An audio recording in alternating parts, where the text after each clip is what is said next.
Dr. Zethkari's four eyes widened in disbelief as she reviewed the medical readings for the third time. The human specimen lying unconscious on the biobed before her should have been dead 6 hours ago. According to every known principle of xenobiology in the Galactic Medical Database, the injuries sustained by this particular Homo sapiens were categorically fatal. The cranial trauma alone should have terminated neural function, she muttered to her colleague, Dr. Vexilon, whose crystalline form shimmered with confusion. And these internal hemorrhages. I've never seen a carbon-based life form survive blood loss exceeding 40% of total volume. The human had been brought to their state-of-the-art medical facility on Kepler Station after a catastrophic mining accident on the outer rim. A structural collapse had crushed his lower torso, punctured both lungs, fractured his skull, and caused massive internal bleeding. The human transport ship's primitive medical AI had somehow kept him stable during the 3-day journey to the station, but even their own advanced diagnostics declared his condition incompatible with continued biological function.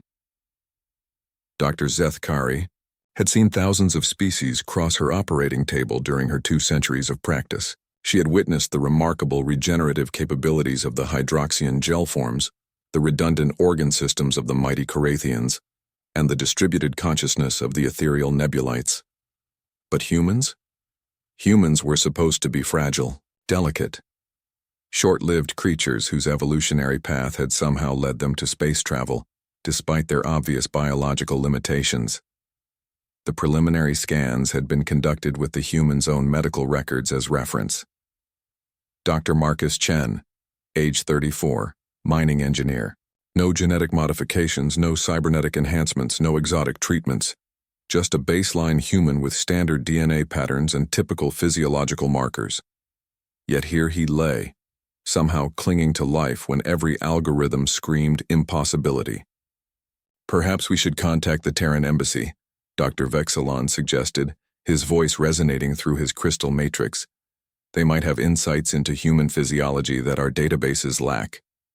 Dr. Zethkari's tentacles writhed with frustration. There's no time. His cellular decay should have been irreversible hours ago, but these readings suggest active repair mechanisms. Look at this. She gestured to the holographic display showing Chen's brain activity. Neural pathways that were severed are somehow reconnecting. It's as if his nervous system is rewiring itself around the damaged areas. What the alien doctors didn't understand was the true nature of human evolution. Humanity's journey to the stars hadn't been driven by superior technology or innate intelligence, but by an almost supernatural ability to adapt and survive. For millions of years, their ancestors had faced ice ages, plagues, predators, and countless extinction events.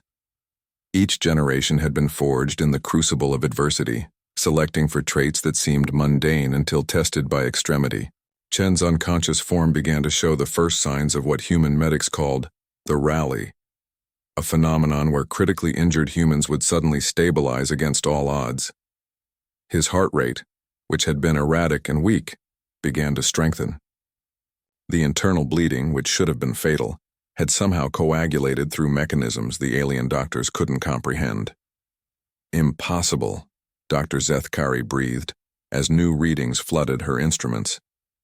His bone marrow is producing blood cells at triple the normal rate. The fractures in his skull are showing signs of active healing. And these lung tissues, they're regenerating faster than our best cellular reconstruction therapies could achieve.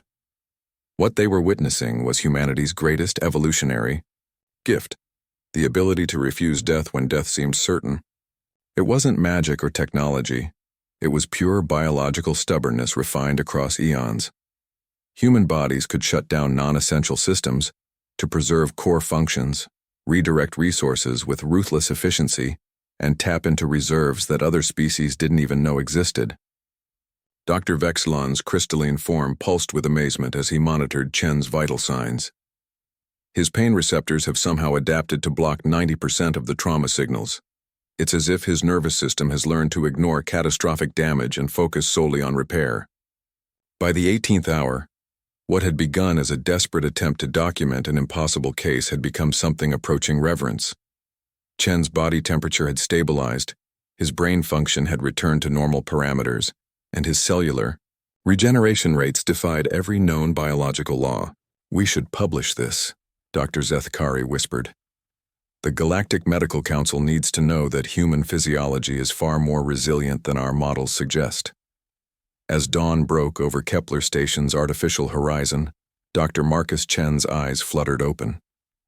The alien doctors who had spent the night monitoring his impossible recovery watched in stunned silence as he slowly sat up, looked around the medical bay with alert, intelligent eyes, and asked in perfectly clear Standard Galactic, "How long was I out?"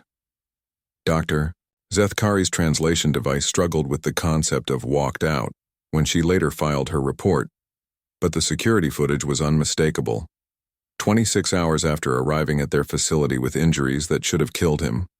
3 times over, Marcus Chen had indeed walked out of surgery under his own power, thanked the medical staff for their care, and caught the next transport back to the mining colonies. The incident became legendary among xenobiologists throughout the galaxy.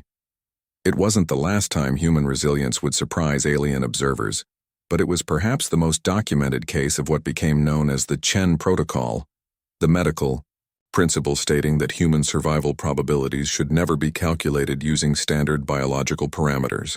After all, humans had learned long ago that survival wasn't about following the rules of biology. It was about writing new ones when the old ones said you should be dead.